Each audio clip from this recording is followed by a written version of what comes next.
Olá, meu nome é Alexandra Loureiro, sou médica oncologista, responsável técnica pela Avante Oncologia.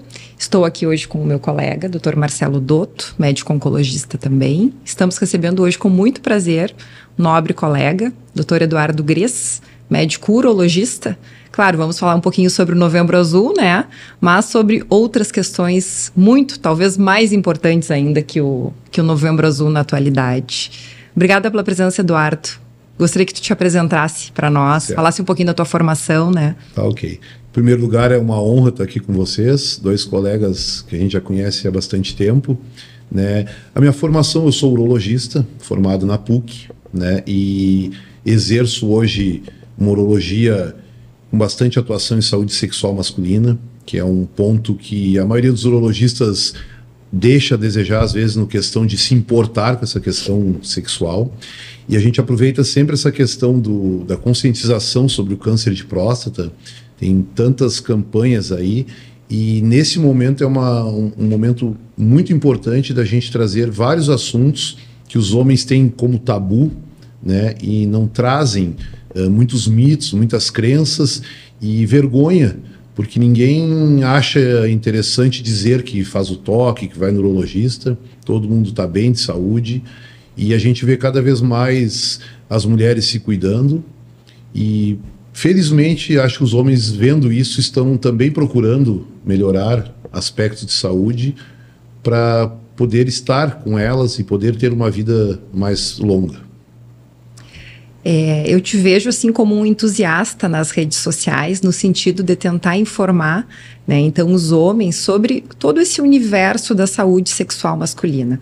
Então, assim, o que te motiva diariamente, assim, a estar lá na internet, essa presença, respondendo story, respondendo as dúvidas, né, dos pacientes, né? Sim, a gente fez uma reflexão sobre a carreira um tempo atrás, justamente nessa linha de que se trata câncer de próstata, se trata outras doenças do homem, e a parte sexual, muitas vezes, chega um homem ali de 60 e poucos anos, 70 anos, vai pendurar as chuteiras que não tem mais nada para ti, né? E isso a gente sabe que não é uma verdade, porque cada vez mais nós temos opções de tratamentos, né? E possibilitar essa vida sexual é uma coisa que eu acho importante, porque isso é um dos pilares de uma vida saudável, a parte sexual, né? Em cima disso, a gente idealizou um tempo atrás um canal do YouTube e via necessidade, porque as pessoas te procuram, te perguntam uma série de questões relacionadas à saúde sexual, e eles vêm pelas bordas, assim, eles vão perguntando sem diretamente. Então eu já criei um canal que era Urologia Sem Frescura, justamente para tentar tirar esses mitos, essas crenças, as dificuldades do homem em procurar. E em cima disso eu vi que tinha espaço para a gente tentar informar homens, trazer outras questões, e não só de saúde sexual. Embora hoje eu esteja me dedicando muito a isso, isso é uma parte do todo, porque para tu ter uma saúde sexual, tu tem que tu tem que ter uma qualidade de vida boa, outros aspectos relacionados à saúde. E isso envolve não só sexo, mas todo aquele contexto de uma saúde saudável. Uma vida saudável. Uma vida saudável. Boa tarde, doutora Alexandra. Seja bem-vindo, Eduardo. Já nos conhecemos há um bom tempo, né? Sim. E qual é a tua percepção, né? Você que está mais no dia a dia, né? O homem, ele está realmente buscando mais ajuda, tanto na parte da doença oncológica quanto nessa parte sexual, ou ainda existe limitações, existem tabus, enfim, como você vê? Mudou, né, a tua prática urológica nos últimos 10 anos? Você percebe uma mudança? Com certeza, Marcelo. Formado há mais de 20 anos, né, urologista há 23 anos, eu vejo que lá nos primórdios, lá, os homens esperavam as mulheres marcar ou tinham que ter sintomas para procurar urologista. Isso mudou muito. Acho que ainda tem muito espaço para melhorar, né, tanto na prevenção do câncer, como nas questões relacionadas a outras questões de saúde masculina. Mas que há uma preocupação do homem em buscar essa procura pelo médico, isso existe. Acho que as campanhas como conscientização do Novembro Azul são sempre válidas, mas acho que, sobretudo, o homem vendo o quanto a mulher está envelhecendo, o quantas mulheres viúvas tem, elas estão aí jogando carta, viajando, estão curtindo a vida, e os caras trabalharam, estão doentes e às vezes não estão tendo uma sobrevida. Exato. Acho que há uma conscientização, uma procura maior, embora o homem é um pouco mais relaxado que a mulher em relação a isso, mas com certeza há uma quebra de paradigma em relação a isso, há uma melhora no entendimento de que, se não mudarem, as coisas ficarão ruins para eles. E isso, com certeza, vemos isso, os homens procuram, os homens questionam, a gente tem uma caixa de diálogo sempre aberta e as questões vêm das mais variadas, e isso acho que é um momento que o urologista, que é o médico do homem, né, é o considerado médico do homem, a gente tem que ter uma linguagem mais acessível e trazer. Eu vejo que nos canais que eu participo hoje, recebo muita mensagem incentivando e agradecendo que, pô, tu fala numa linguagem simples, que legal, a gente não tem ninguém que fala. E a gente sabe que tem outros que fazem. Porém, esse espaço precisa, e acho que precisa muito mais. Quando a gente se dispõe a fazer um trabalho desses, a gente percebe que, vou fazer uma coisa que já tem outros fazendo. Mas não é questão, cada um tem o seu jeito de fazer, e a forma que essa linguagem vai chegar em cada um tem público para todos os médicos, para todos os tipos. É verdade. Eduardo, me interessa muito essa parte que tu fala sobre a saúde, estar bem no geral da saúde, para que também a vida sexual vá bem, né? Como é que as doenças comuns, como a hipertensão, a diabetes e a obesidade, influenciam na saúde sexual do homem? Entrando assim nessa parte da disfunção erétil, né? Sim. Excelente a tua pergunta, né? A causa principal de disfunção erétil é diabetes, né? E aí logo na sequência nós temos hipertensão, tabagismo e obesidade. Mas dentro disso, né, a gente tem os pilares, assim, que vocês sabem bem isso, que são atividade física, né, um sono de qualidade, gerenciamento do estresse e uma nutrição adequada. Além disso, suplementar, usar medicamentos, vitaminas naqueles que precisam. Mas a gente tem que ter esse equilíbrio para poder ter uma saúde sexual adequada. Muitas vezes os pacientes chegam para nós, eu quero repor testosterona, eu estou com hormônio baixo, e às vezes até estão baixos. Mas a gente sabe que antes de tu prescrever um hormônio, tu tem que fazer ele modificar de hábitos para ver se ele não vai recuperar essa questão hormonal melhor só com essa modificação de hábitos. E isso evita uma série de efeitos que os medicamentos trazem. Sim. Como é que a gente... Assim, claro, o paciente muitas vezes chega no consultório reclamando, então, que ele não consegue manter relações sexuais, né? Normalmente é essa queixa, e muitas vezes no consultório isso chega pra gente também, né? Mas, assim, como é que tu faz essa avaliação? Assim, a avaliação clínica, avaliação com exames, tu pode abrir para nós isso? Acho que isso é uma coisa que deve ser muito esclarecedora, né, para os pacientes. É bem importante. Em primeiro lugar, assim, se a gente não abordar esse assunto, alguns pacientes nem vão trazer. Eu, como divulgo bastante essa parte, coloco essa linha mais aberta, os pacientes já vêm, muitas vezes, com essa queixa. Mas se tu não abordar, muitos deles vêm, fazem um rodeio com outras queixas, e às vezes tu, na correria, não quer perguntar, termina deixando passar. Isso faz parte já da minha prática médica, sempre ter perguntado. Hoje eu já tenho referência de buscarem, porque eu atuo nessa área. Mas é importante que a gente tenha uma busca ativa desse problema. Mesmo que os homens hoje estejam procurando, né, falando sobre isso, muitas vezes eles não têm capacidade ou eles têm vergonha ainda de falar. Por isso que a busca nossa de perguntar vai vir essa questão. Não adianta tu deixar para o final da consulta o cara dizer: mas eu também tenho mais uma coisa. Seu fulano, mas agora nós não vamos falar sobre isso. A gente tem que entender que isso é uma questão principal muitas vezes na consulta, e o urologista, como médico do homem, ele tem que ir adiante logo. Então, em relação ao que fazer, a investigação, O histórico é importante, né? Quais são as queixas, porque isso são das mais variadas possíveis. E a investigação hoje, com o surgimento das medicações via oral, muitas vezes já é o primeiro momento, a gente faz um teste terapêutico, tu já indica para o paciente, ver como é que ele vai, ver se ele não tem contraindicações, que hoje as contraindicações são muito pequenas, né? Se fala muito sobre o uso do Viagra e os seus similares, e a tadalafila hoje que se usa mais, mas tem uma série de trabalhos mostrando segurança. Hoje os riscos maiores da medicação não são propriamente do remédio, são do paciente que não tem muitas vezes condição física e ele termina conseguindo uma ereção e ele não tem um preparo físico ou uma condição cardiológica que suporte ir para uma relação. É igual ele tomar uma tadalafila e sair a caminhar, não é pela tadalafila em si. Ele pode fazer uma esteira, tá na academia e infartar. Quantas pessoas têm morte súbita aí e muitas vezes se atribui, estava usando medicamento para ereção, e não tem nada a ver. Então, voltando, avaliação clínica, se faz o teste terapêutico, esse paciente vai voltar com essa resposta de como foi. Claro que não é tão simples de dizer assim, não funcionou, não deu. Tem muitos nuances aí, muitas questões envolvidas.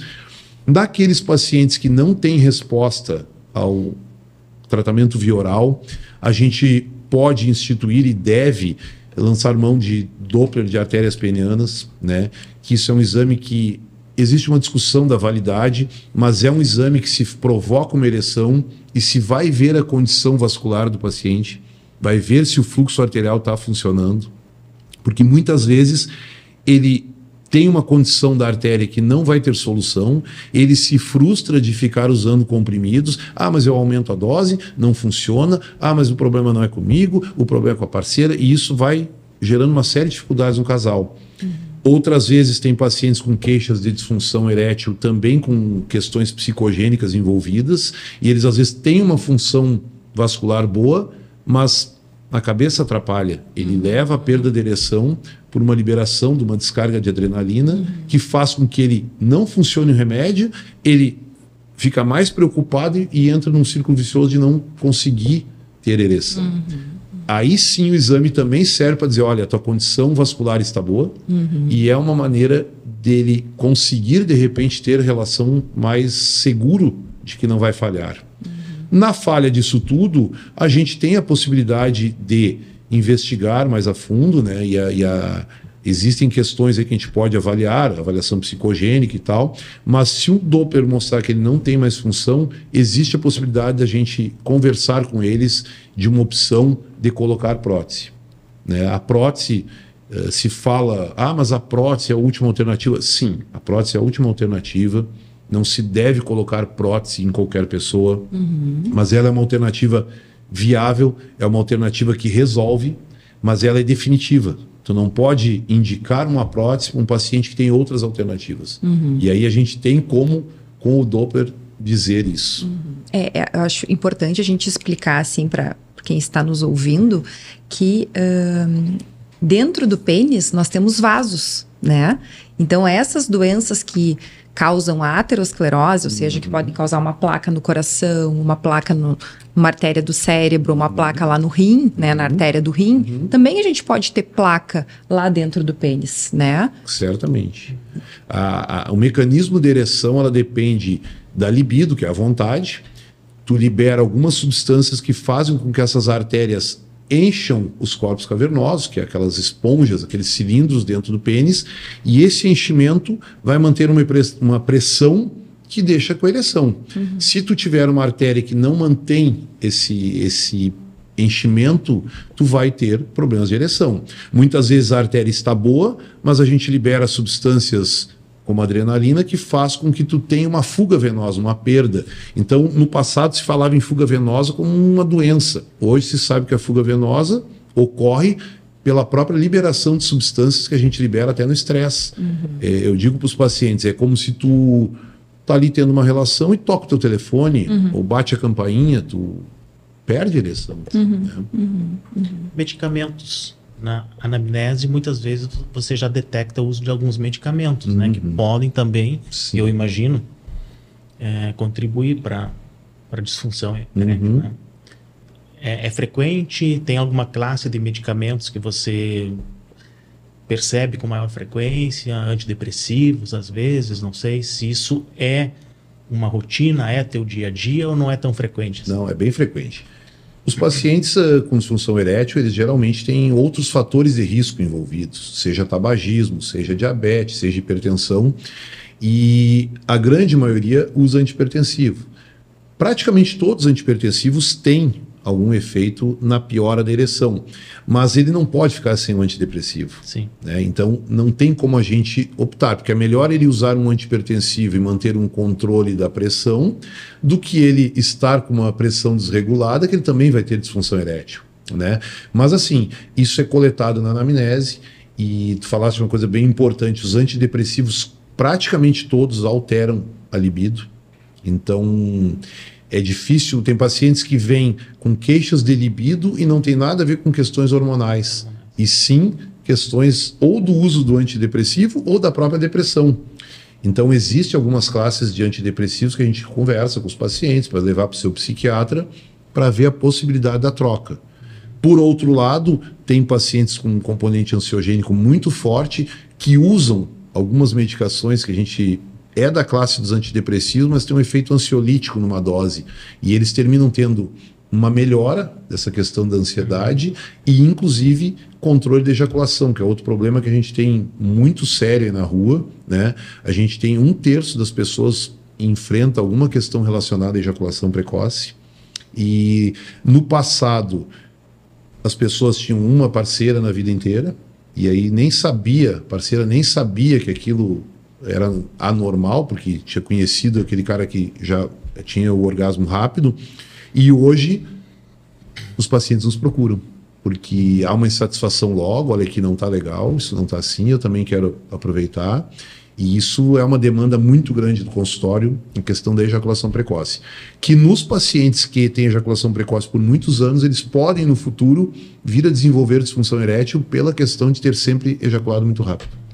A gente, desculpa, não. É muito assunto, né? Existe um tempo de ereção até a ejaculação para que a gente considere que é uma ejaculação precoce? Isso o que é uma ejaculação? O que a gente pode considerar uma ejaculação precoce? Ejaculação precoce, assim, tentaram determinar tempo certo, né? 1 minuto, 2 minutos. Hoje a gente diz que é aquela ejaculação que ocorre antes da parceira conseguir atingir.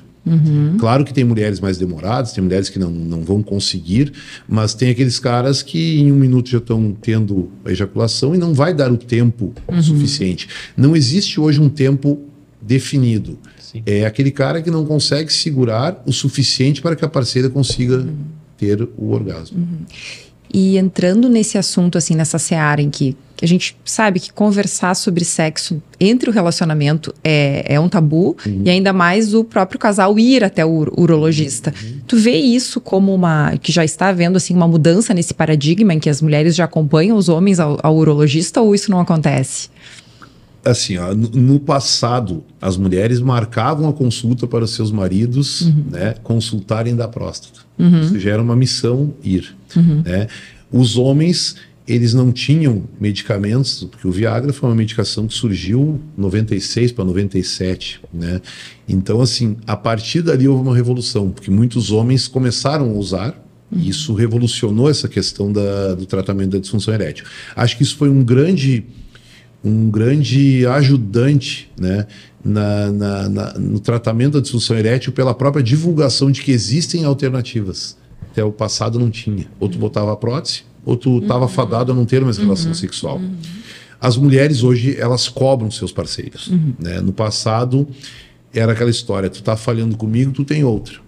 Hoje não é essa a preocupação. Elas querem que ele volte a ter relação, independente de usando ou não remédio, para satisfazer sexualmente também. Então acho que houve uma melhora, a gente vê uma melhora. Eu pego muitas vezes casais que vão, às vezes a mulher fala que é ele que está com aquilo. Eu normalmente na consulta eu gosto inclusive que não esteja a mulher nesse momento, porque eu vou abordar esse assunto. Eu abordo de rotina. É que tem muitas mulheres que vão junto achando que ele não vai falar. Tá? Mas isso tudo vai de cada médico, né? Sim. Mas assim, tem mulher que vai. Mas eu vejo também algumas mulheres que pressionam isso. E isso termina também dificultando alguns homens. Por isso que é um assunto delicado que tem que ser individualizado, né? E cada pessoa tem um jeito, cada casal funciona de um jeito. Mas, respondendo a tua pergunta, há uma preocupação sim das mulheres, mas eu acho que muito mais hoje há uma preocupação dos próprios homens em oferecer uma vida sexual melhor para ele e para parceiro. Que eu vejo muito, assim, e que é uma coisa que, claro, nós como médicos, assim, nos deixa muito preocupados, é a questão estética. Não é só na face e no corpo, né? Então, a questão estética também atingiu o pênis, né? Então, que muitos homens procuram fazer preenchimentos e procedimentos para melhorar, né, a qualidade da relação.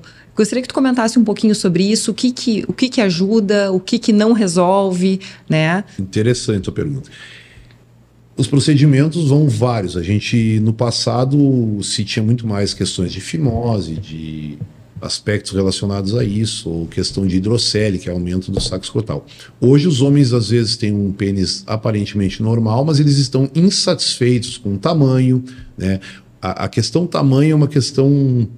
Praticamente uma boa parte dos homens sempre acha que pode melhorar, né?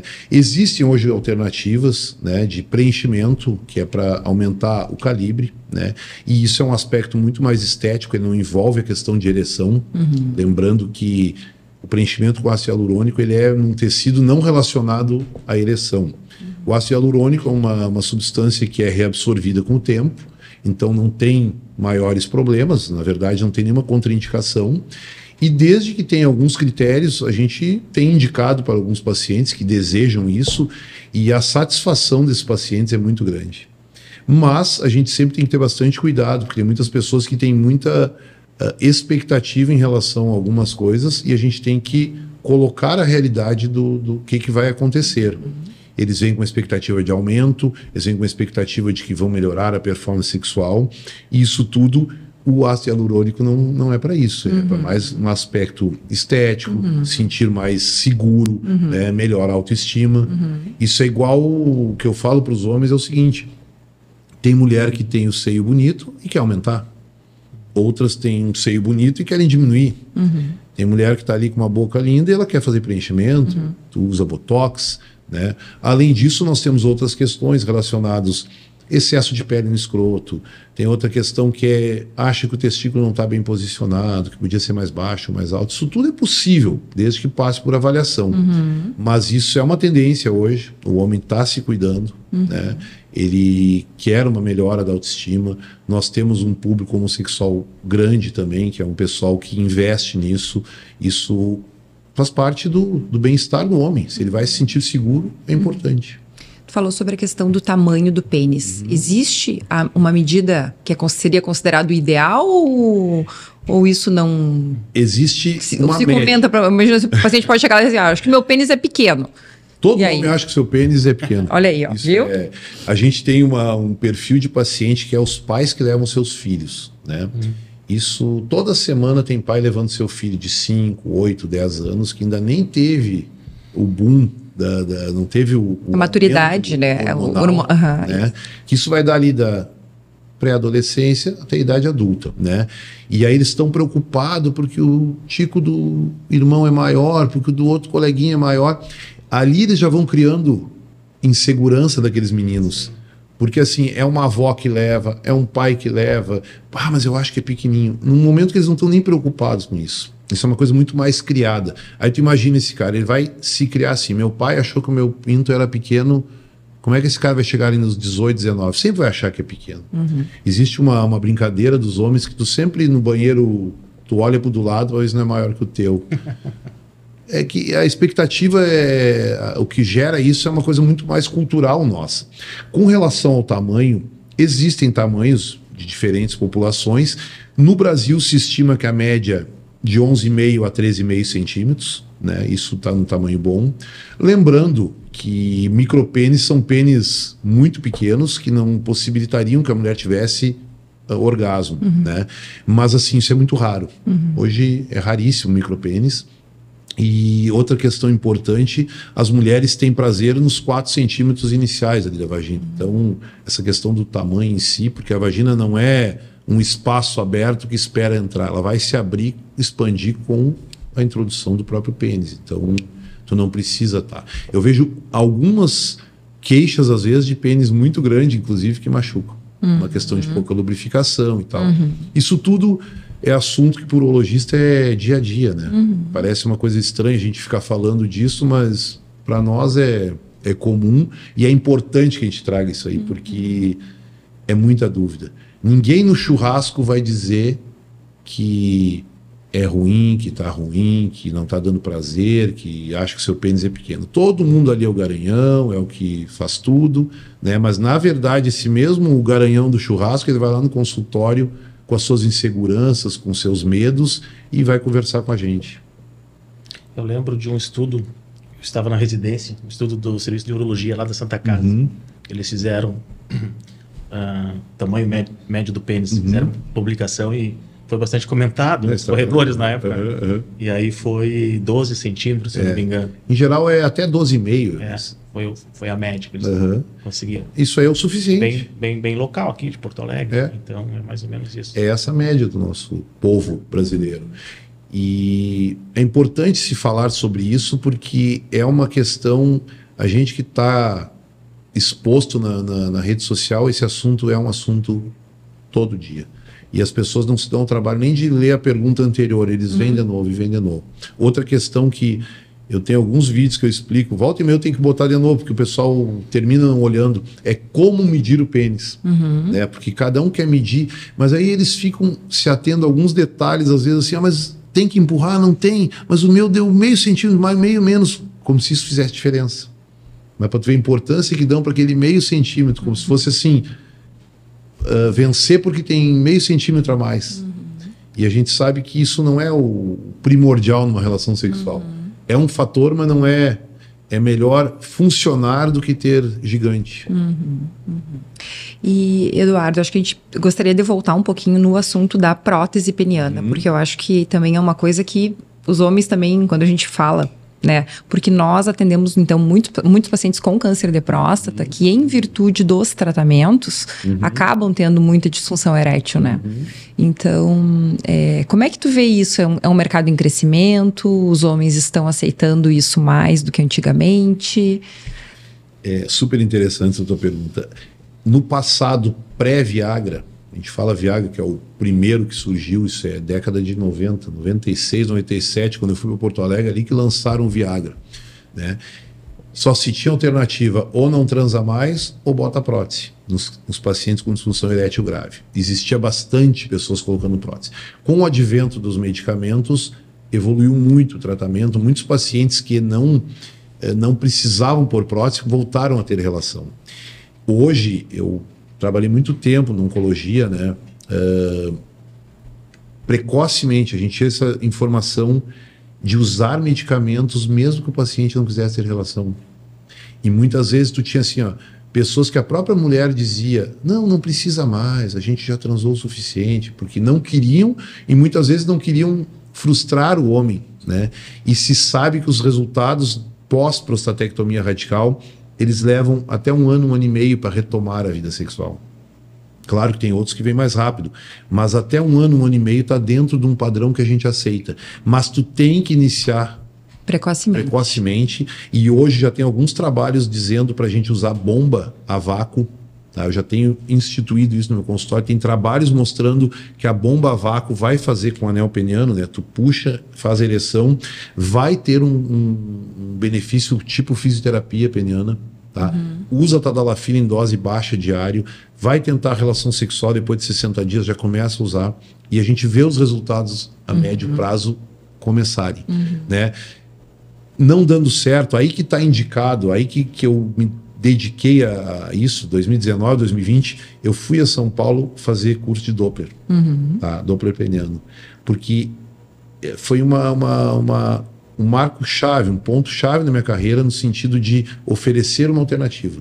Se fazia as injeções intracavernosas numa dose padrão, não se sabia se ia funcionar ou não, se aquela resposta tinha, mas alguns pacientes até hoje usam medicamentos intracavernosos. Tenho mais de 100 pacientes hoje que fazem medicamentos intracavernosos. Tu injeta substâncias para provocar ereção, né?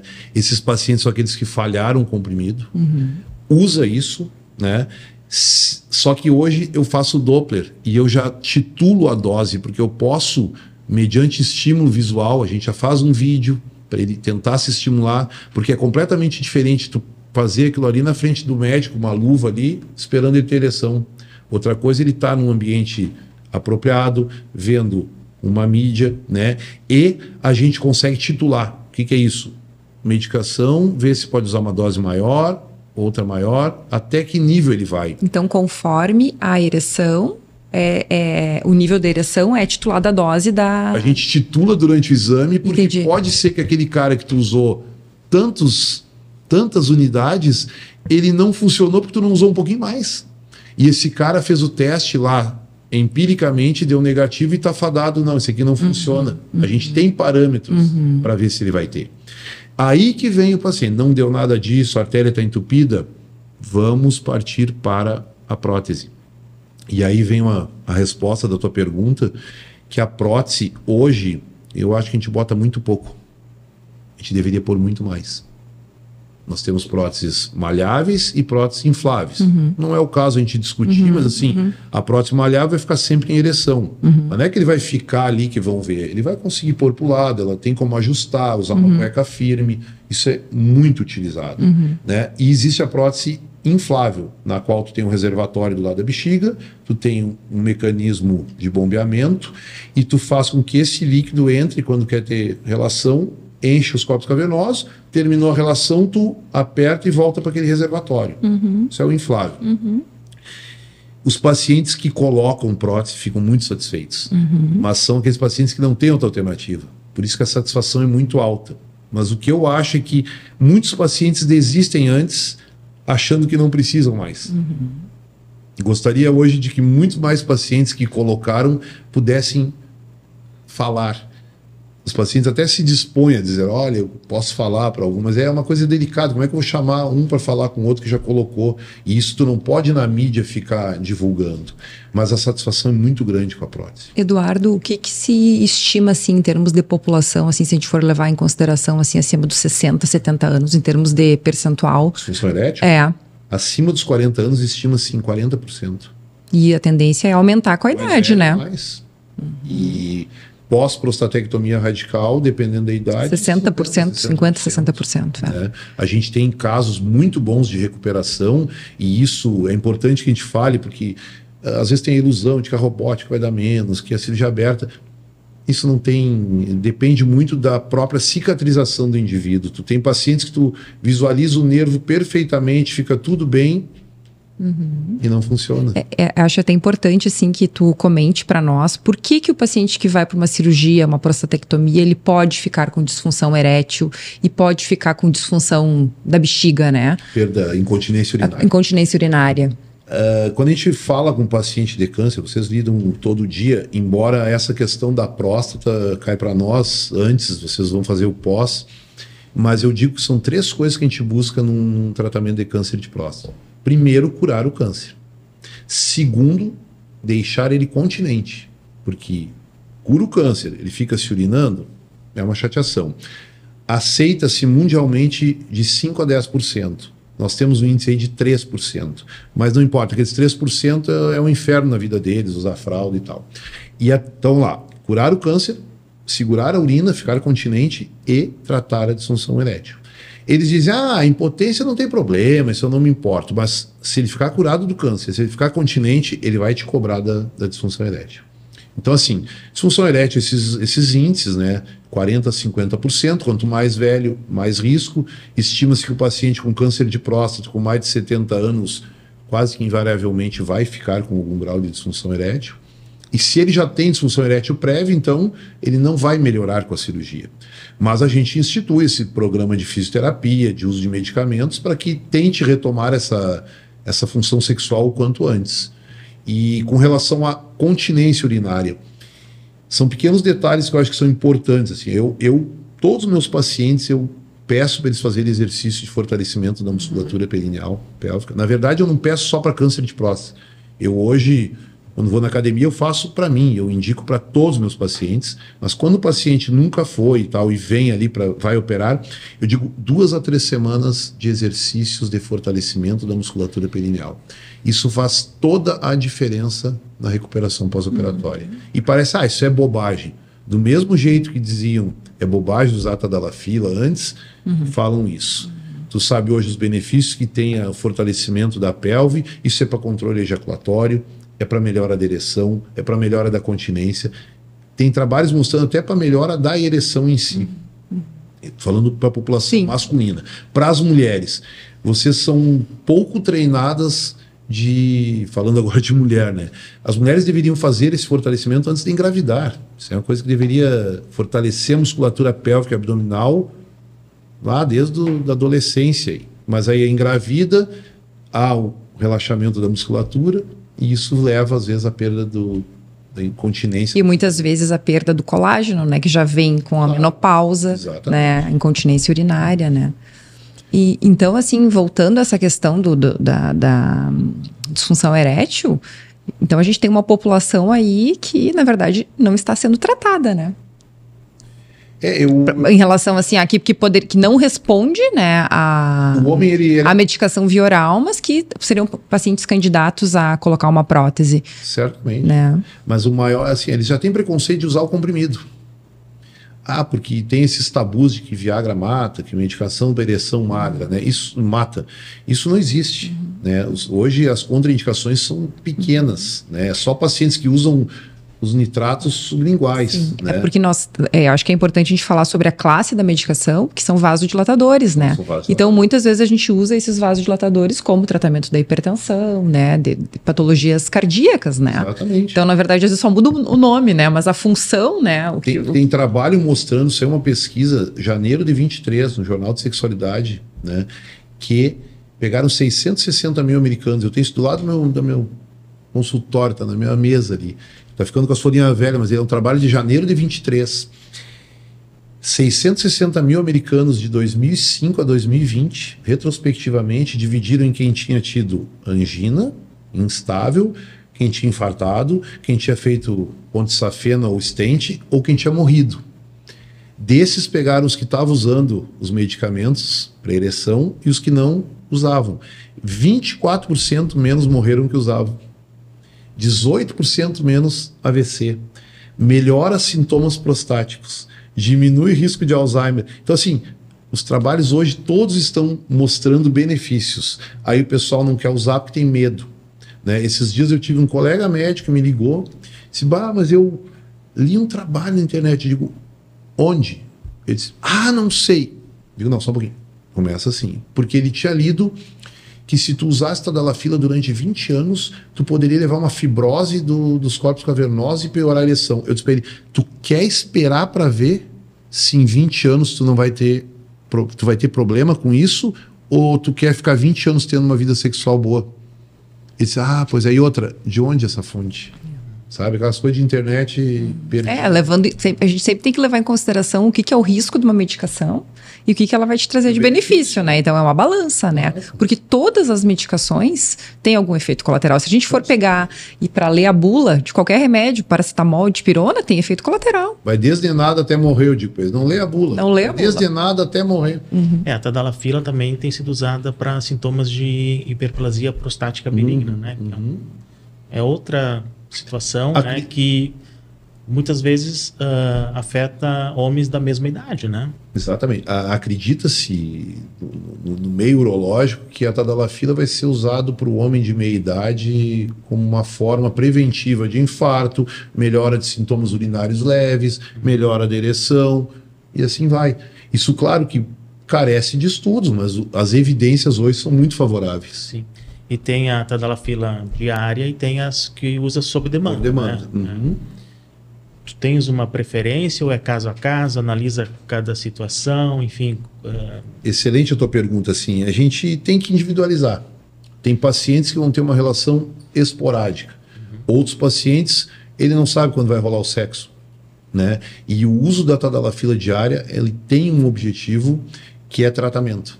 Não é só resolver o problema, é na tentativa de fazer com que melhore a circulação, né?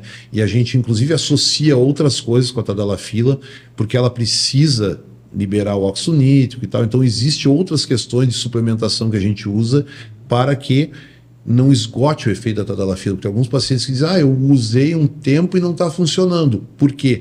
Porque vai usar os nitratos e isso vai terminar diminuindo o óxido nítrico, que é o responsável pela vasodilatação lá no corpo cavernoso. E certamente tu tens um público que te procura talvez já com o objetivo de fazer uma reposição de testosterona, né? Ou com queixas de testosterona baixa, enfim. E não sei, né? Tem até a terapia TT, né? Tadala e testosterona. Sim. Então... a gente não está na questão ainda para uso em musculação, né, que já está se usando algumas coisas para isso, mas assim, o uso da testosterona hoje é importante. Se sabe que a deficiência hormonal masculina vai acontecer, né? A maioria dos homens vai enfrentar isso, não são todos, mas é um processo de envelhecimento, né? E aí vem todas essas questões de ter hábitos saudáveis para tentar postergar isso. Mas a reposição de testosterona é uma realidade e ela traz uma série de benefícios para os homens, desde que tenha indicações, né? O uso desenfreado aí a gente tem que cuidar bastante, porque tem um modismo, tudo tem seus modismos, os implantes, né? Mas assim, existem indicações precisas e inclusive pacientes que tiveram câncer e estão curados, eles podem se beneficiar da testosterona. Isso foi um mito que surgiu de que não poderia usar testosterona. Isso já se sabe que caiu por terra. Se ele não tem doença ativa, pode repor, desde que ele tenha sintomas e que os exames laboratoriais comprovem que ele precisa. Mas eu falei no início, assim, a gente sempre tenta reforçar a modificação dos hábitos. Daqui a pouco é um cara que está obeso, é um cara que não faz atividade física, é um cara super estressado, né? É um cara que tem a apneia do sono. Esse cara, adianta tu lá dar uma injeção ou fazer gel, esse cara tem que modificar para ver se ele já não vai melhorar automaticamente. Então a gente tem que ter bastante cuidado. Hoje a medicina não está tão localizada por especializada, a gente tem que ter uma visão um pouco mais ampla para poder fazer uma boa medicina. Eduardo, eu gostaria de te perguntar o seguinte: tu tem visto assim uma preocupação assim dos pais dos meninos em levar eles ao urologista para fazer as primeiras orientações com relação à vida sexual, orientação do uso do preservativo, até mesmo a vacina do HPV, porque a gente tem que falar hoje no câncer de pênis, que aos moldes do colo uterino está associado ao HPV, né? Como é que tu tem visto esse movimento? Eu acho que é importantíssimo a gente falar sobre isso, né?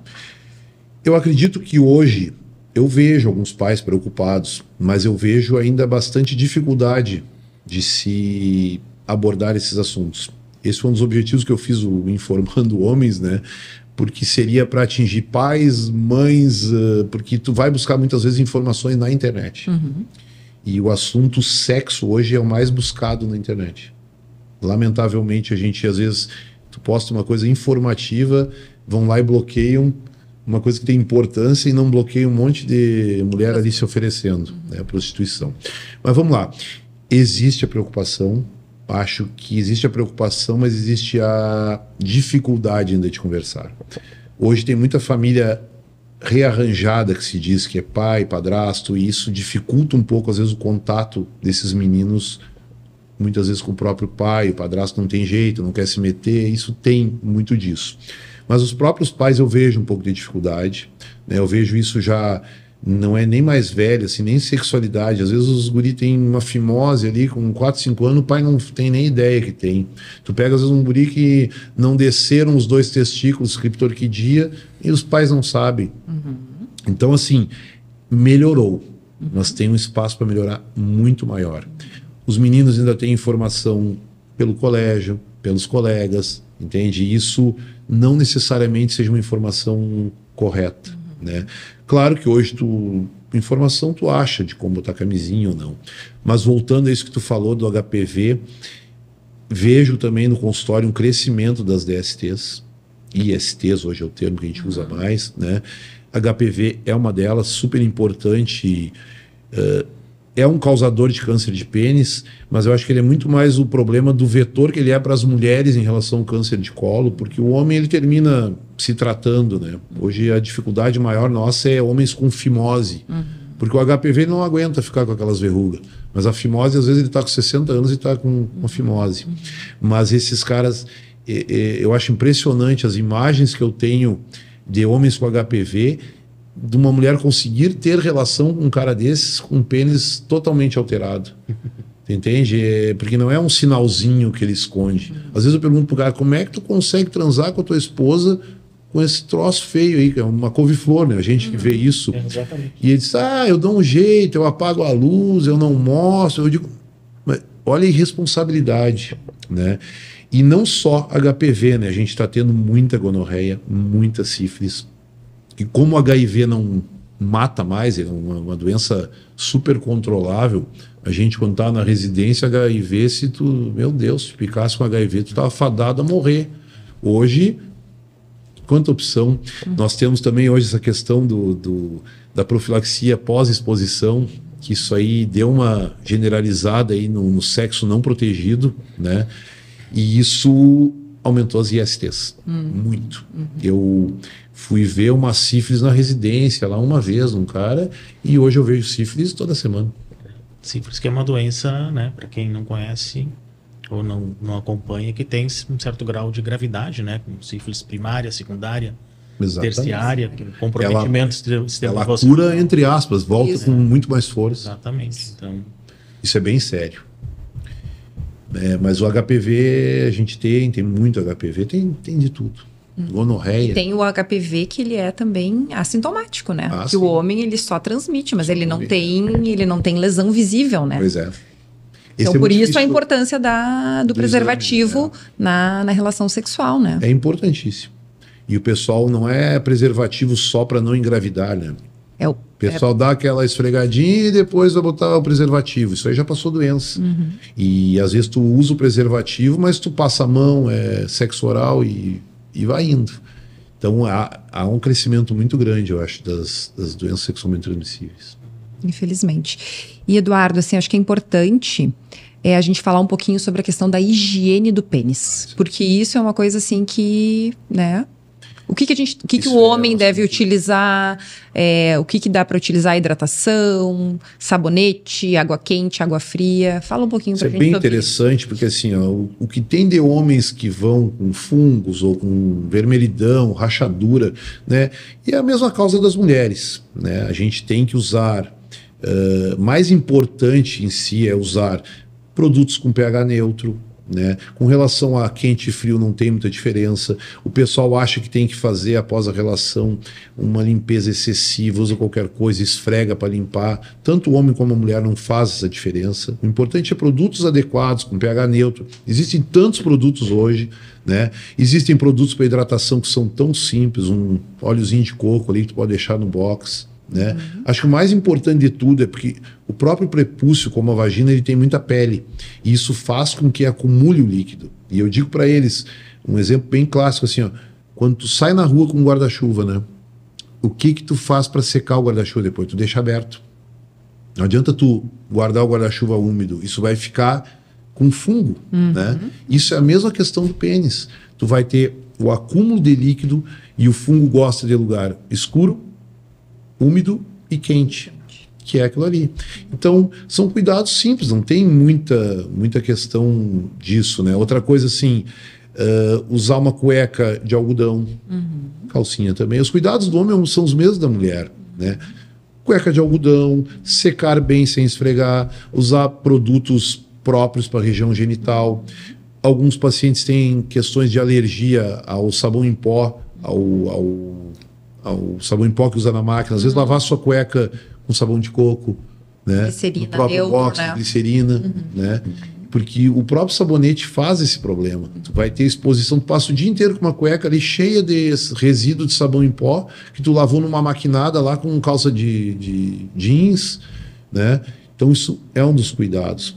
Após a relação, o pessoal acha assim, mulher acha que tem que sair correndo, limpar. Isso não vai eliminar todo o esperma. É fazer uma higiene legal, com água corrente, com sabonete íntimo. E secar dentro do possível. Eu não vejo muita dificuldade nisso, mas o pessoal faz um mistério de uma coisa que é simples. Hidratação tem uma série de substâncias, mas tem que cuidar, não usar qualquer uma. E a questão da lubrificação no sexo. Às vezes tem paciente que usa... Eu brinco com os pacientes. Lá no dia 12, no 13 de junho, é o dia que o urologista atende um monte de pênis com problema, porque os caras usam as camisinhas com todos os sabores possíveis, com toda a química possível, e os caras vêm tudo machucado.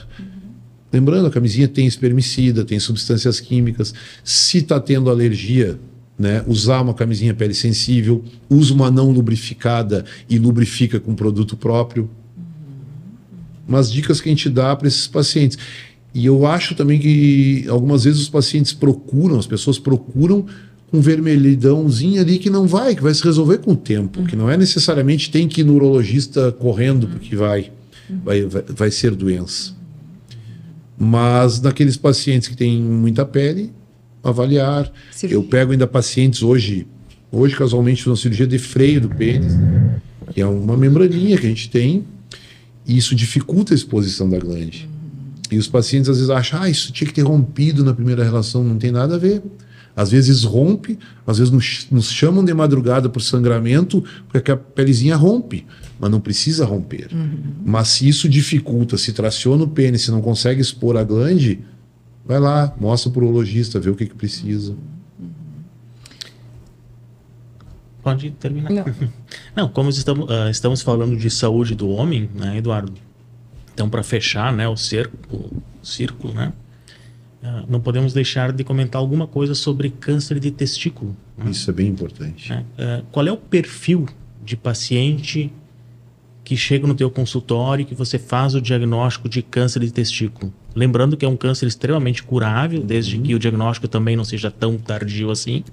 Então é importante a gente fazer um alerta, né, para os homens, os cuidados, né, de como fazer o diagnóstico e quem precisa cuidar mais, né? Isso vocês são mais especialistas que eu, porque termina indo para vocês aí os pacientes e tem tanto armamento aí para curar os pacientes, né? Mas assim, o autoexame do testículo, né? É uma coisa tão simples, é um órgão que está fora da palpável. Os cuidados que eu diria são o seguinte: em primeiro lugar, ver se tem os dois testículos. Isso acho que é o ponto inicial. Na falta de um deles, tem que ver se não nasceu com ou se ele está fora do lugar, que isso é um dos fatores de risco. Mas o perfil do paciente é o paciente jovem, né, de 15 a 30 anos, principalmente, embora dê em qualquer idade, mas que esse paciente, esse sim que eu acho que os pais têm que orientar, né? Justamente eu tô por gravar um vídeo sobre palpação de testículo, né? Só que não tem como palpar de alguém, mas a gente vai fazer um representativo, porque é uma coisa extremamente simples, né? E a gente tem só uma coisa que os pacientes notam, que é o epidídimo, que pode dar uma dúvida, mas no momento que eles palpam a primeira vez, eles vão ter o parâmetro para se tiver alguma alteração ali adiante. Então o mais importante é palpa hoje, vê como é que tá, para seguir acompanhando. Se houver alteração, vá logo no médico. Se pega cada vez tumores mais precoces, né? Mas ainda se pegam uns casos aí bem difíceis, né, Marcelo? Sim. E a resposta é muito boa a quimioterapia. Sim. Né? Normalmente são exatamente os pacientes jovens que percebem um aumento do testículo, dor, né, enfim, e o tratamento é relativamente tranquilo e uma doença extremamente curável, né? Então não tem por que não deixar de procurar, né? E são pacientes que geralmente eles já têm um atraso de surgimento dos sintomas à procura do médico de 6 meses a 1 ano. E às vezes... Até porque é pouco conhecido, né? Mas ele acha que aquilo ali vai resolver. Vai resolver. Eu penso assim que isso deve ser uma educação que talvez tenha que vir desde o pediatra, né? O pediatra, então, a primeira coisa, o pediatra tem que ver se os dois testículos estão na bolsa, porque o testículo ele desce, né? Então, pela origem embrionária, ele vai estar alojado ali na região ali da região inguinal, né, da virilha. Então, ele com o tempo, com a maturação, ele vai descer.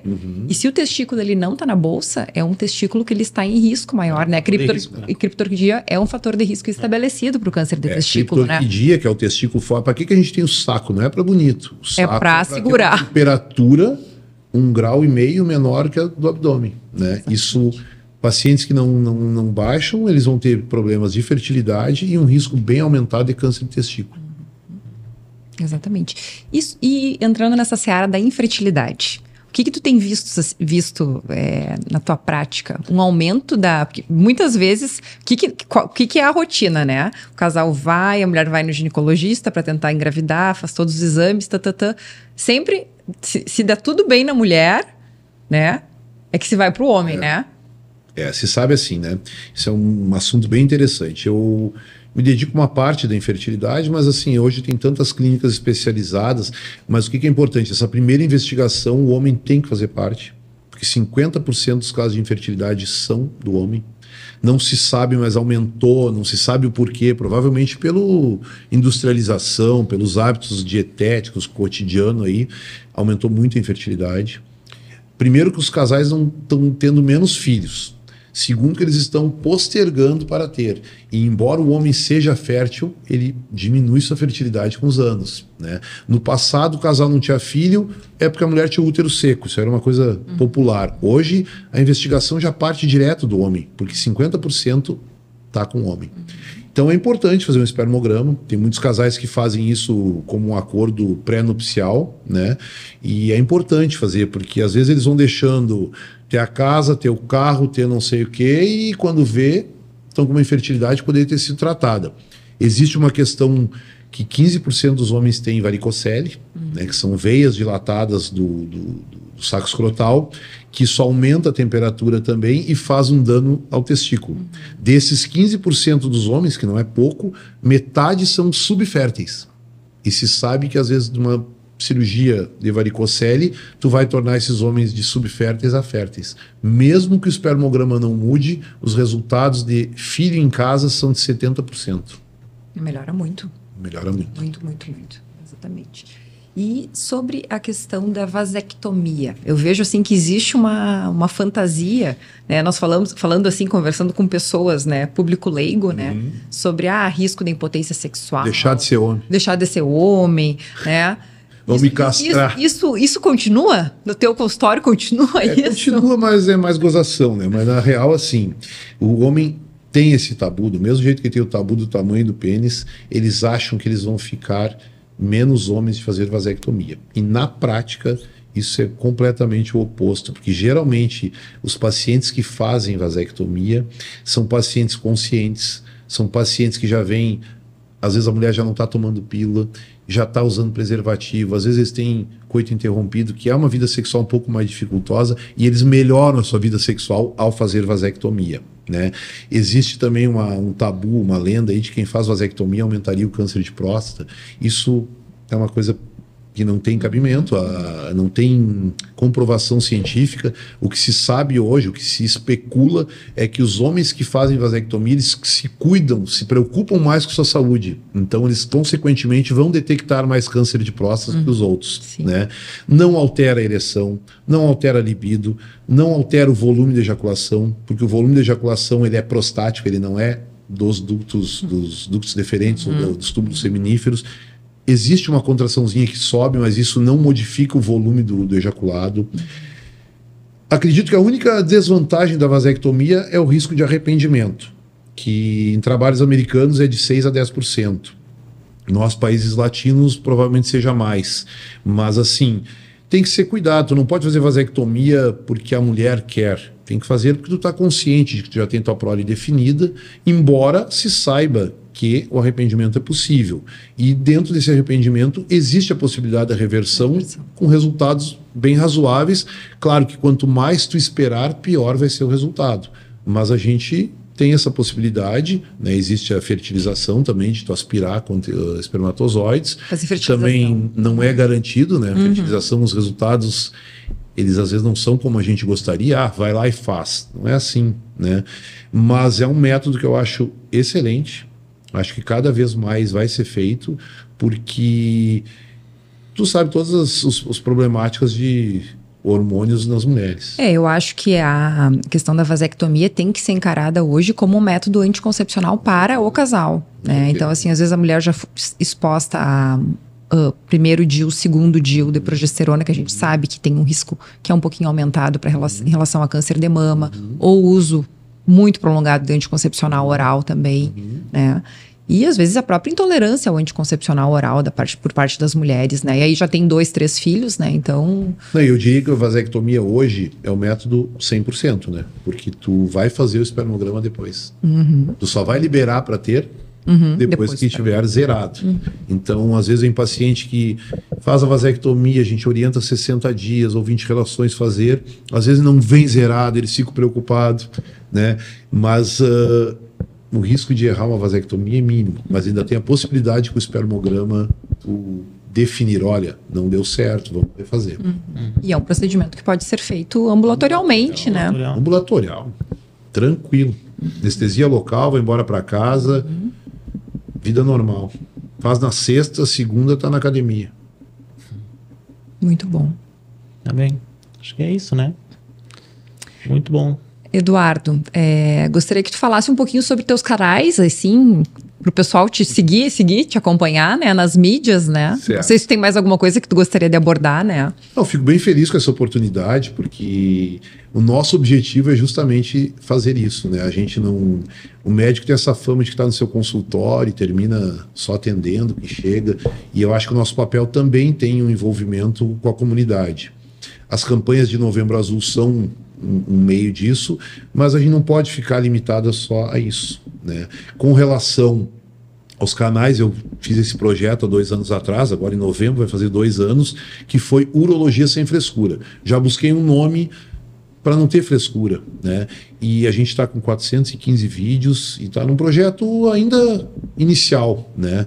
Tu vê que mesmo com 415 vídeos, eu acho inicial. E aí o Instagram veio também com a questão de Informando Homens, e foi bem que tu me perguntou em relação a isso, que era informar e formar homens. E isso não é só publicar conteúdos de saúde sexual, a gente quer um engrandecimento do homem desde a adolescência. As redes sociais limitam um pouco algumas coisas em relação à sexualidade, né? Mas a gente está tentando outras formas de divulgar isso, porque tá cheio de mãe, professora, pai que gostaria de ter um material para divulgar ou para poder ter essa questão de abordar esse assunto tendo um terceiro como representante. E isso é o objetivo que eu estou com esse Informando Homens. E dentro disso surgem as dúvidas e tabus e crenças aí que cada dia tem mais perguntas, a gente tenta responder. Quando não responde, me cobram por que tu não está respondendo. Eu digo, pessoal, é muita pergunta. A gente tem que manejar o tempo, mas a gente, dentro do possível, está respondendo tudo. E é um projeto aí que a gente está tentando crescer. Parabéns, Eduardo. Parabéns. Eu acho que realmente é o nosso papel social junto à comunidade, né? Claro, a gente está no nosso consultório principalmente na nossa área aqui relacionada ao câncer, né?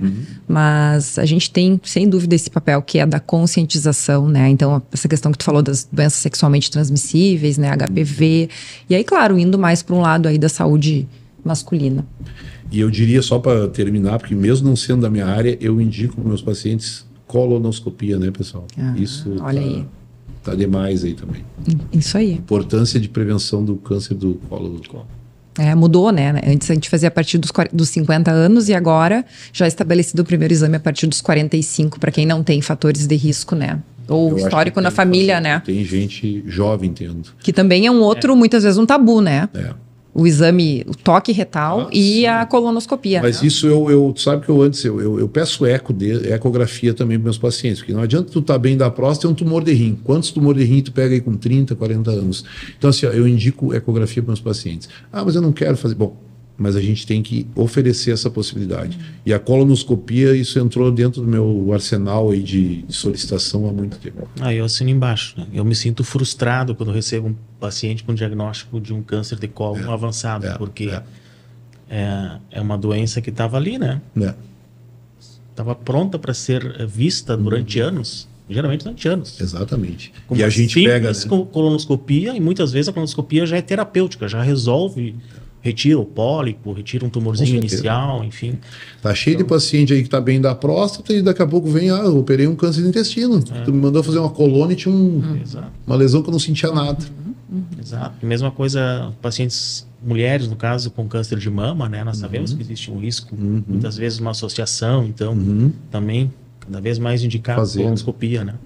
Tem que prevenir. O pessoal diz aí, para concluir, o pessoal diz, mas eu não vou nos médicos, eles ficam procurando coisa, né? Quem procura acha. Eu digo, acha se tem. E procura médico que pelo menos procure, né? Vai num médico que vá procurar, porque se tu tens, é para achar. Eu sempre digo que se a gente tiver que achar, que a gente ache no início, né? Porque daí a gente consegue tratar, né? Tratar de uma forma mais conservadora, né? Muito bem. Acho que nos despedimos. Obrigado. Muito obrigado, Eduardo. Foi uma conversa muito proveitosa. Que bom. Né? Não só para quem nos assiste, mas para nós também, né? Então, para que a gente também possa orientar melhor também os nossos pacientes, assim, né? Até porque, às vezes, tem alguns tabus também entre os médicos, né? Não se conversa, talvez, como deveríamos no consultório sobre essa questão sexual, enfim, né? Às vezes o próprio colega não tem tempo da gente ficar conversando, né? Mas é importante, eu acho que sim. Obrigado pela oportunidade. Nós que agradecemos. Tá bom. Muito obrigado.